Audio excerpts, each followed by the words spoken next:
Yeah. Go ahead. All right. So one of the things that bothers me is that I can never have a conversation or discussion with someone about issue that's controversial. So today my goal is to talk to you all without talking down, but to talk with you and to explain a perspective you may not hear. Most of us will be in the workforce, are in the workforce, and we will want the same pay as I do, because I have a job now. If I were paid less, I wouldn't be happy. The wage gap is an idea that has been repeated so many times, not many people think about it or look at the details or look at statistics about it. And right now, this is what we're going to do. In this speech, I will inform you why men choose their careers, why women choose their careers, and comparative wages. Men and women think differently and are generally attracted to different jobs. And so the first thing is, so men generally are more aggressive. And generally, when I'm saying stuff about men and women, I'm saying generally, because there are men who are not aggressive, and there's women who are aggressive, and it goes both ways. So generally, men are more aggressive, and hence look for jobs that are more action, or like more work, or more stimulating, or something like that, something along those lines. And if another something to think about is men go for higher paying jobs, which in this chart, if you look, these are in the higher paying jobs. And if you look, it's dominated by men.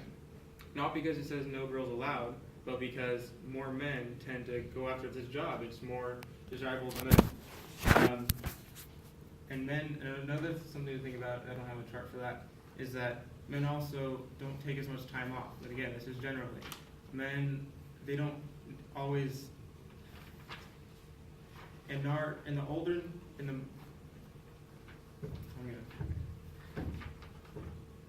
the previous generation, men were the main breadwinners in the house. So they were out of the house, they were working, and so of course the statistics over time are going to be more leaning towards men being out in the higher paying jobs, in the higher paying career, working more.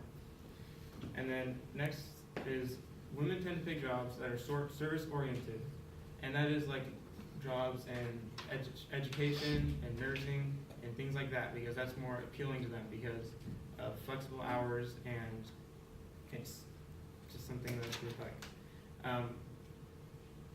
women don't always have to women don't always go after higher up jobs, and according to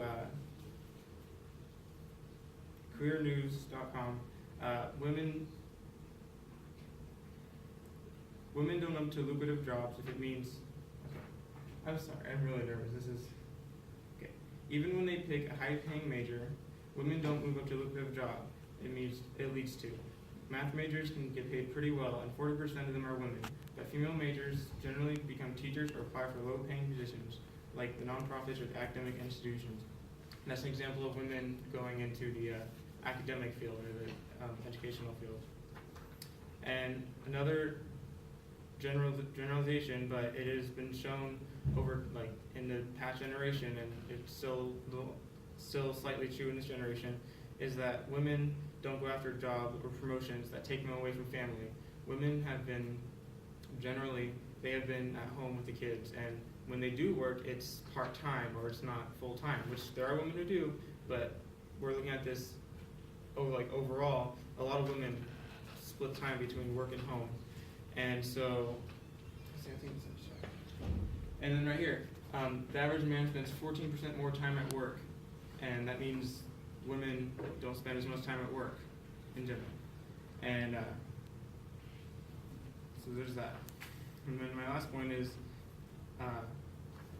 men and women in the same career, when the people are citing the wage gap, they're looking at the overall earnings for men and women. They aren't looking at the same career. So based on the information I just told you, men are working higher paying jobs, they're working more hours, so hence they're getting paid more. Women are getting paid less, not getting paid less. Women are working less, they're not working higher jobs, so their overall average is not as high as men. So when someone's citing the wage gap, they're just citing the career difference, the career choice, all those factors that I mentioned. And women take more off time than men for maternity leaves. And according to dailycaller.com, In the same year, women in full-time work were found to be 2.5 more times likely to have shorter work weeks of 35 to 39 hours per week, and according to the Bureau of Labor Statistics. And with this, like I said previously stated, women have kids, and I mean, if men could have kids, I'm sure they would take time off too. But the fact is that women have kids, and they need to take time off to nurture for their kids and take care of their kids.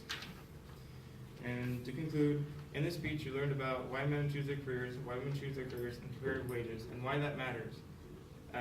The wage gap is something that a lot of people talk about but don't fully understand or try to think about.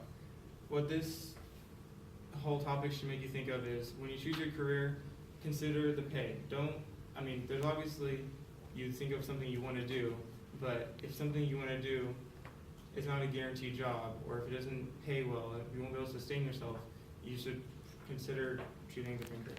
Thank you.